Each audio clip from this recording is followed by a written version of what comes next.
为了杀死真岛，深野判处公安成了通缉犯，一夜又去找了自己的心理医生。他的心理测量值非常危险，再这样下去很可能被当作潜在犯。但一夜却笑了，他想起了一个搭档，过去也遭遇了眼下这种情况，后来搭档就成了部下。为了不像深野一样，他始终选择明哲保身，得到的却还是一样的结局。一夜拒绝了医生提出的集中治疗，他想试着自己撑过去。虽然真岛的身份已经暴露，但因为暴乱地方监控出了问题，还要5天才能彻底恢复。在这期间无法使用脸部识别进行搜查。弥生害怕真岛会在此期间远走高飞，但杀猪了解真岛，他不是被逼得走投无路就放弃的男人，直到最后他还是会挑战世界，要将裸露的人性摆到这个被西比拉统治的社会面前，不然他也不会给深野打挑衅电话。阿朱表面看上去冷静，但其实对深野的离开非常迷茫。他认为深野不是潜在犯，也不希望对方成为杀人犯。智恩担心阿朱的心理状态，即便发生了这种事，他的色相仍旧清澈，就连阿朱自己都觉得自己冷漠。智恩安慰他，色相并不代表内心，既然如此，色相又代表着什么呢？深野骑着老爹赞助的摩托去投奔杂贺教授，杂贺一眼就看出来他带了左轮手枪。他看了深野带来的资料，如果说在西比拉系统的运行下仍有政治犯存在的话，应该指的就是真岛这类人。恐怖主义者、无政府主义煽动者。无政府主义的定义是否定支配和权力，但也并非混乱与无序。虽然真岛近似无政府主义者，但像他那样对破坏的狂热执着已经远远偏离无政府主义原本的语义。所谓的理想官僚，即是无愤怒、无偏袒，更无憎恶、无激情，亦无喜爱、无狂热，始终遵守义务。西比拉系统很接近理想的官僚行政，但是目前所公布的西比拉设计规范全都是真实的。而真岛也说了，西比拉系统的真面目是不值得他守护的东西。官僚制行政利用知识支配民众，即专业知识与实践知识，然后将知识保密以抬高自身优越性。而真岛就是想剥削下官僚行政这层优越性外衣，而他也成功了。之前的暴动将整个社会逼到了相当危险的境地，于是后生省向真岛提出了某种方案，但是被他拒绝了。深野了解真岛，那个男人擅长挖苦、讽刺和扭曲的幽默来讥讽发展过度的科学和政治。深野不否认自己和真岛很像，虽然他不了解真岛的过去，但他知道真岛的人生中有一个重大的转折点，就是他察觉出自己拥有特殊体质的那一刻，发现自己可以自由掌控心理测量指数。有些人会将此视为一种特权，但真岛所感受到的应该是疏离感。在这个社会上，不被西比拉系统看到，等同于被未划入人类范畴，就像不被伙伴接受的孩子。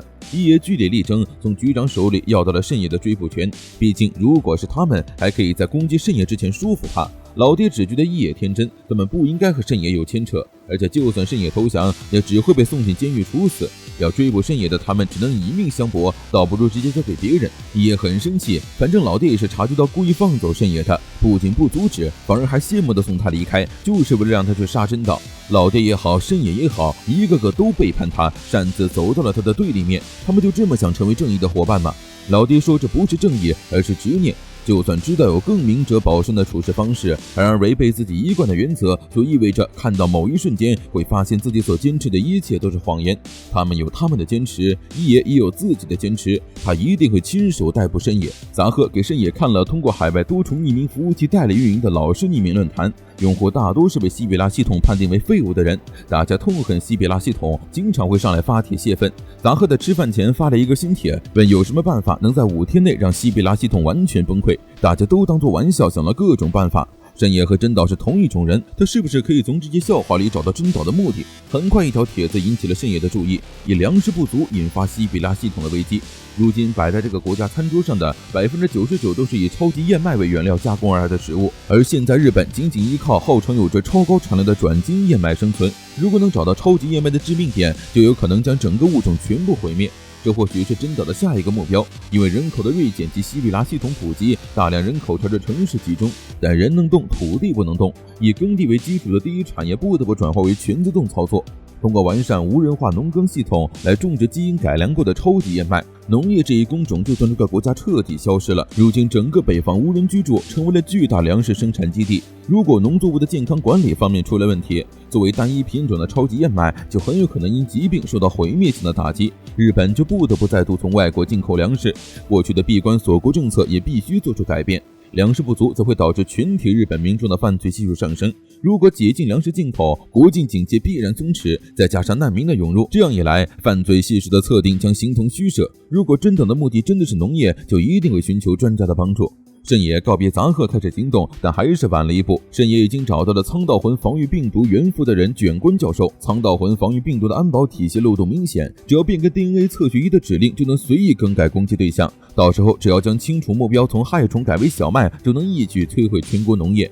而且进行病毒研发与配置的管理中心是直接一用的一所老旧大学研究所，只要能完成安保认知和人体认证，就能轻松突破。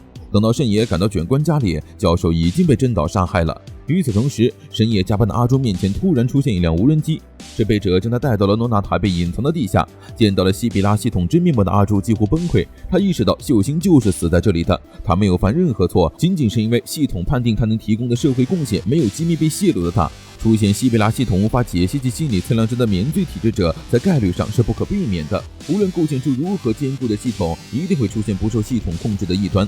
仅靠改良系统使其复杂化，永远无法做到完美。那么就只有通过改变使用方法来化解矛盾，允许出现无法管理的异类，并谋求与之共存的手段，便可获得实际意义上的完美系统。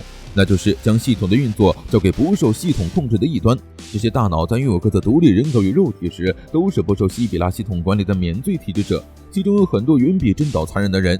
也就是说，所谓的西比拉不过是集结了恶人大脑而形成的怪物。西比拉要求阿朱排除善恶之勇相对的价值观，他们需要的是完美无误的系统。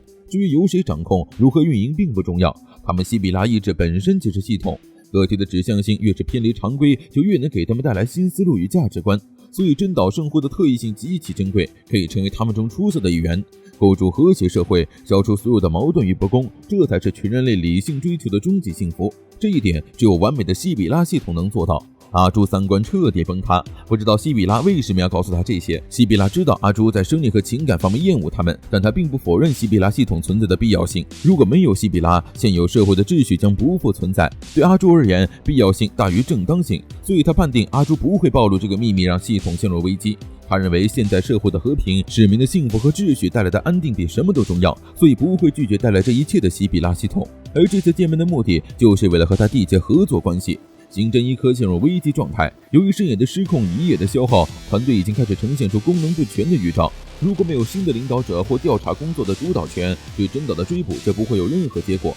阿朱因为内心的纠结无法发挥出应有的潜力，所以他们才会采取特别措施告知他系统的真相。他不认同慎也对真岛进行个人制裁，这一点上他们是一致的。阿朱只觉得真岛的罪行应该得到正确的制裁，系统里的其他犯罪也是一样。但西比拉却说，他们对社会的贡献早就超出了过去所犯的罪行，这是个将人生交给系统的时代。西比拉系统判定你能去做什么，你就要去做什么。但阿朱不一样，他成绩优异，无数的人生和工作任他挑选，只有他能为如何选择自己的人生而烦恼。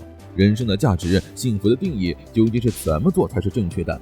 阿朱刚那个后生省就接到了叶的电话，石川发生杀人案，并在现场发现了慎也的指纹。阿朱答应了和西比拉系统的合作，但如果他能活着逮捕慎也，系统必须收回对慎也的追杀令。如果慎也不能活着，他就放任真岛被杀。在阿朱的威胁下，系统答应了这一条件。阿朱赶到现场，被害人是农林省公路的退休人员。房间翻找的痕迹中发现了慎也的指纹。阿朱通过观察伤口，认为人是真岛杀的，慎也应该是追查过来的。阿朱思考，慎也最不希望发生的是什么？一是让真岛逃脱，二是在杀掉真岛之前自己先被抓。如果以这个思路思考，如果事先到达现场的慎也藏起尸体，他们就会按照卷官失踪的错误推断搜查。要争取时间的话，这应该是最好的方法，但他却没有这么做。慎也不会过分自信。阿朱认为慎也应该留下了线索，如果自己失败，也要让其他人去阻止真岛，而这个线索就是他的考验，看看他是否有和他一样的执念。而通过扫描死者的喉咙，机器人在气管内部检测出了金属物。阿朱徒手掏气管，果然找到了慎也留下的录音。被害者关卷可不是普通人，而是超级燕麦疫病防治对策开发负责人，曾被日本评为粮食完全自给方面的最大功臣。真岛为了毁灭北陆谷仓，从卷教授那里套出方法并将其杀害。尸体被挖走了眼球，所有手指第二关节开始全部切断，可能是为了突破安保系统，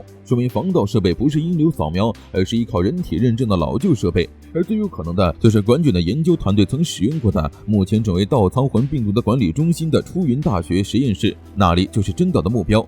他要以一己之力毁灭整个日本的粮食供应。真岛已经顺利进入实验室，慎也随后赶到。这场关于整个国家的宿敌之战即将迎来尾声。